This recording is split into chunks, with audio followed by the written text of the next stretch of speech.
For 5 years, I didn't cry. For 5 years, we did the best to make the place happy, to give him a life, an experience that was filled with positivity. It was something that he brought along with him from the time he was born. He brought in a special joy into the world. It was Nicker. It was Nicker when he was born. Not to say that my other children didn't bring in their own lights when they were born, but Dov had a special or a special simcha. Throughout his childhood, people liked to play with him. If he wanted him on his team, he wasn't necessarily the most athletic person, but they wanted him because he exuded that joy. When it came time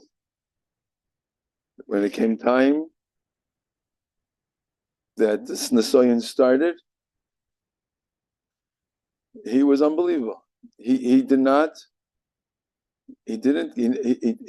accepted it. Most people, when we had other support groups with other people, most people at this, when they experience this at that young age, they're very angry, they're very bitter, and they have every right to be. But Dovi wasn't. Dovi was makabel. There were certainly times that he was sad, but he was never angry. And he gave us chizuk. And therefore, we reflected that positivity and that simcha.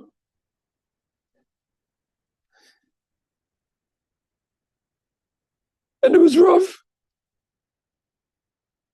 It was very rough. I have to ask Mechila because it was rough. We did all sorts of things to him to help him. And he said he was okay with it all, no matter what intrusions and difficulties, and he was makabel, and he had simcha. And therefore, when it came time to be Moisef a name, we went to Reb Chaim Kanievsky and we asked, do we want to be Moisef the name Simcha?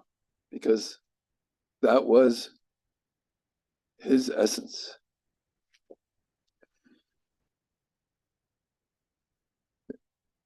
So today we cry for all the things we've held back, our tears, for being in the hospital under very difficult conditions, and doctors prodding him and poking him. Unfathomable challenges. I asked Simcha Ber, you were so strong, and you accepted it. And even last night, you didn't give up. A week ago, we were in a situation where we thought we had reached the end, and he pulled through.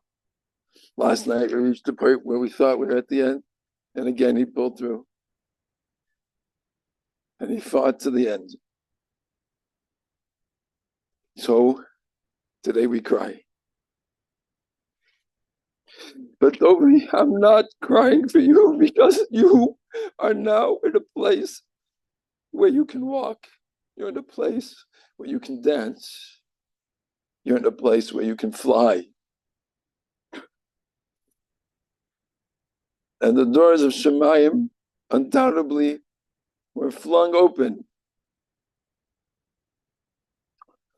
for all that you have done.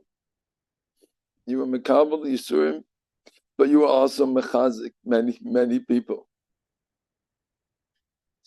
More people, perhaps, than when you were healthy. People would meet you, people would hear your story, people would find out, and they were inspired.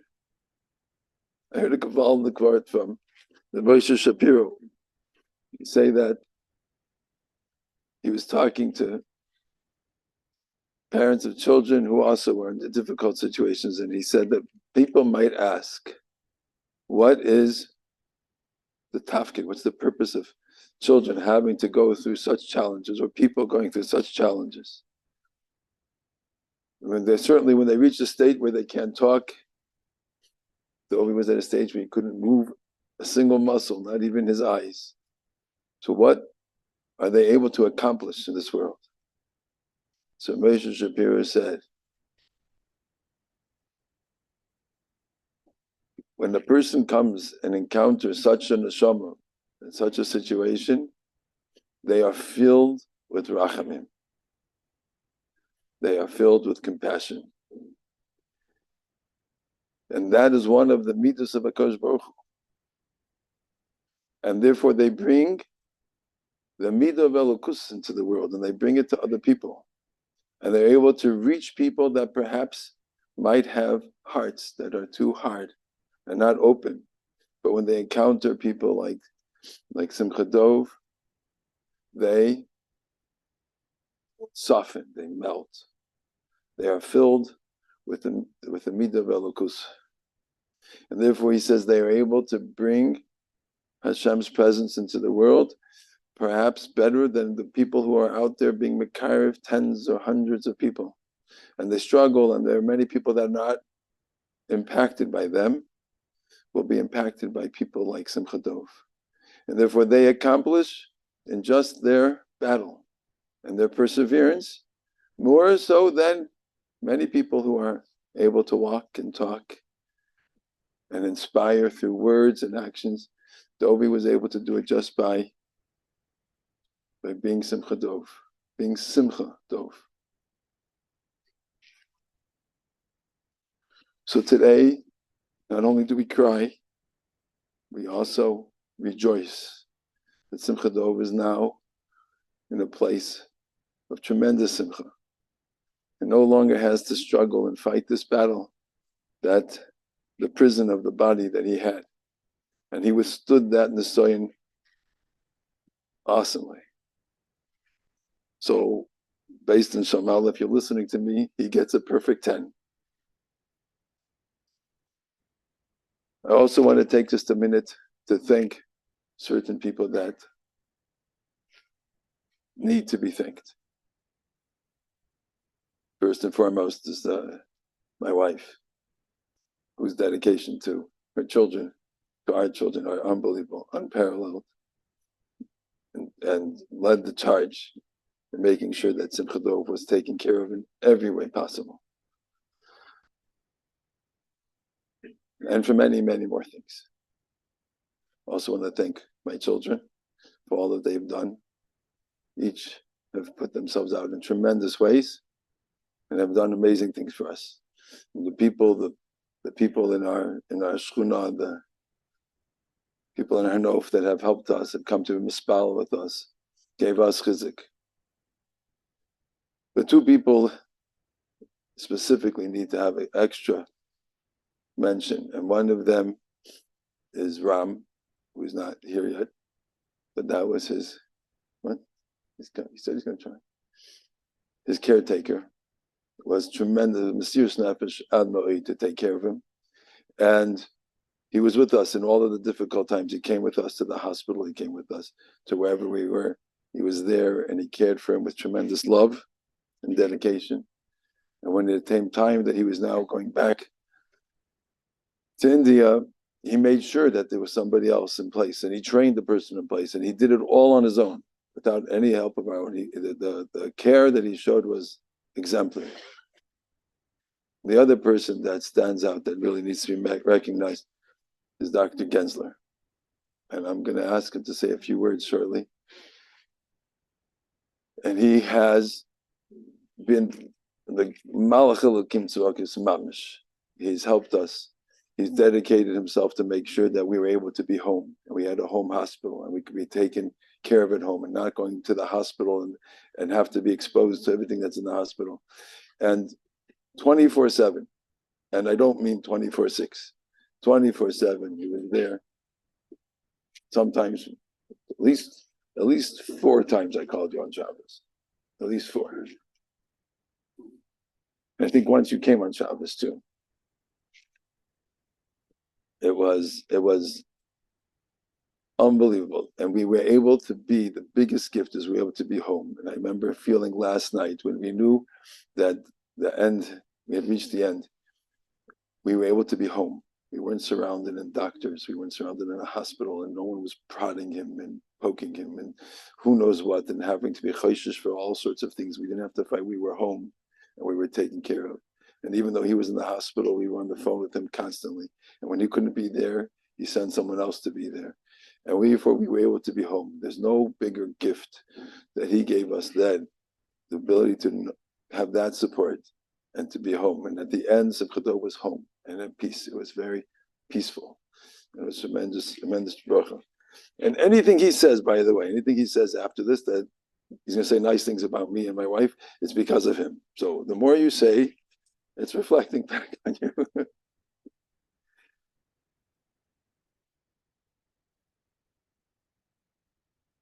But Baruch Hashem, Simcha Dov, we were able to bring you to Eretz Yisrael. We did our best to take care of you.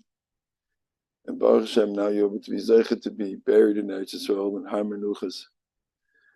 You won't be far. You have all of the Babis and Zaydas there that will come to greet you. We're going to miss you, Bear.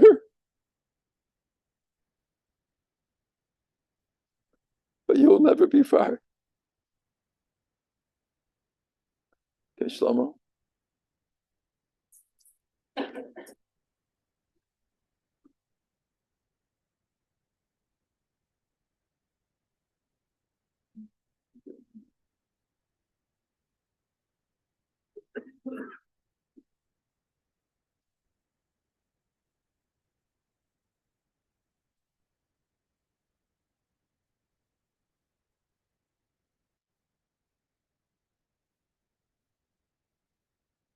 To describe Simcha Dov,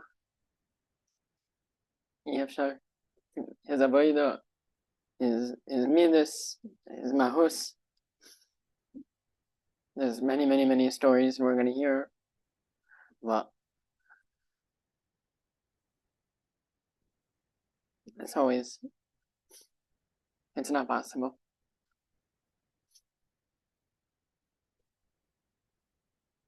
Two stories, though, to me, they do show me how much of him I didn't understand and how much of him I want to grow to be like.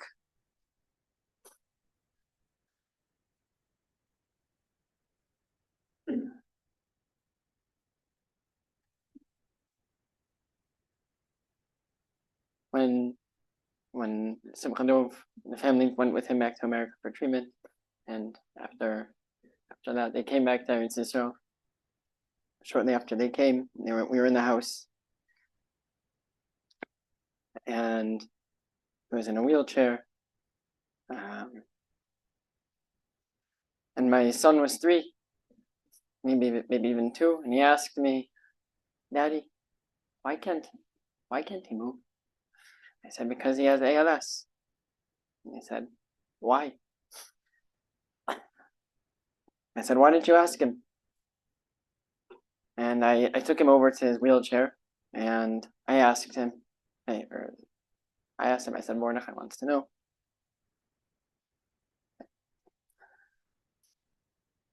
And at that point, he was able to type with his eyes, but it was very, very difficult for him, and it took him a long time. And I saw he started working on something, but my son did not have the patience. He walked away. 5 minutes later, maybe more, of struggling to write.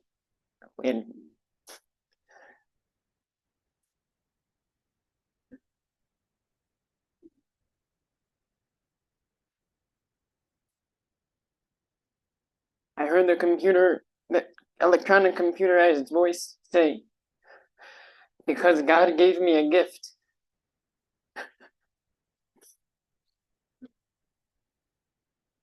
I don't know what he meant. I don't know how he was meaning that. but I know that he meant it.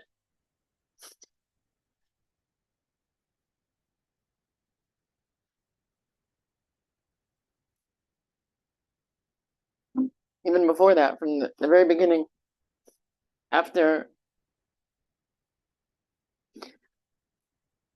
shortly after he was diagnosed, we were all in shock.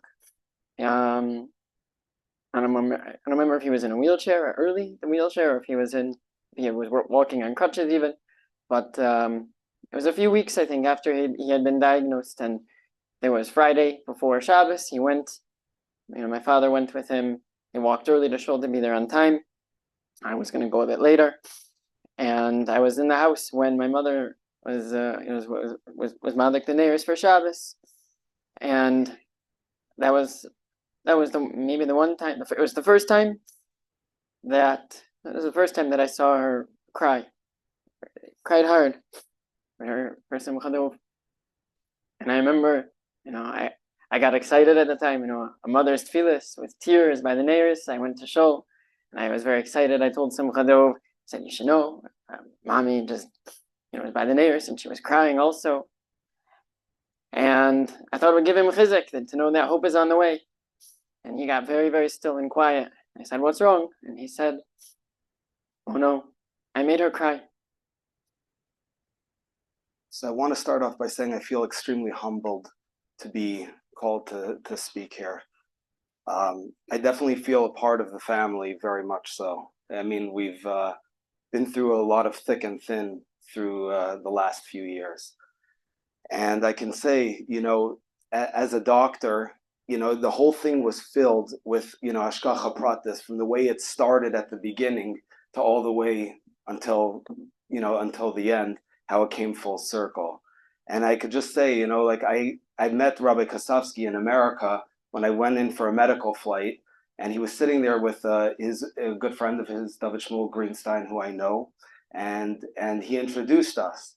And we said, okay, I offered him, I'm happy to help out, like if you ever come to Hadassah at all.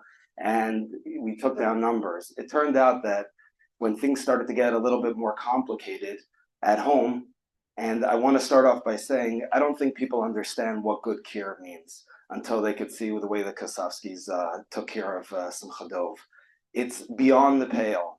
I work in the intensive care a lot, and I can tell you, the care that went on at the Kasavsky home was way better than the best hospital that you could imagine. The love, the care, the knowledge, the consistent trying to make it better and do better. I honestly was so taken aback by the whole situation that I just fell in to be so committed to it. And I'm sure many people feel that, they can see they are people of such, I don't like such good people who are filled with such simcha, and were able to imbue that simcha into Simcha Dov. And when it came later on, when there's another doctor, Dr. Adam Ballin, who's very involved with the family, he recommended they needed a little extra help on the side. So they recommended, and when he picked up the phone and he called, my number was already saved in his phone. And to make a long story short, I've been very, very involved with the family. And I can say both Rabbi Kasavsky and both Rebbetzin Kasavsky, who are amazing, amazing people. I came in a little bit later when Simcha Dov was a bit more challenged and not able to speak, but I was able to see what a special person he was by the mere fact of the type of parents, that he had, and the way he confronted with such bravery his illness. Most people, as they say, when they encounter such an illness at such a young age, they're devastated. They can't, and it makes it really hard for the parents to cope. One of the things we were just talking today after the Ptira, that one of the ways that they were able to treat so well was because he accepted it in a way that no other person does. And one thing I want to say, that you can see what a neshama by the Yisurim, the way people accept the Yisurim, you can see what type of neshama it is. And apples don't fall far from the tree. And you can see that, like, the type of person that he was and the type of person the family is. For me, I feel it's a doctor's dream. When a doctor goes into medicine, they want to do it to help people. You get very, sometimes, unfortunately, jaded by the entire experience. It could do it. but this rejuvenated a beautiful part to realize, you're treating a neshama, you're treating a goof, and it's all together to combine together.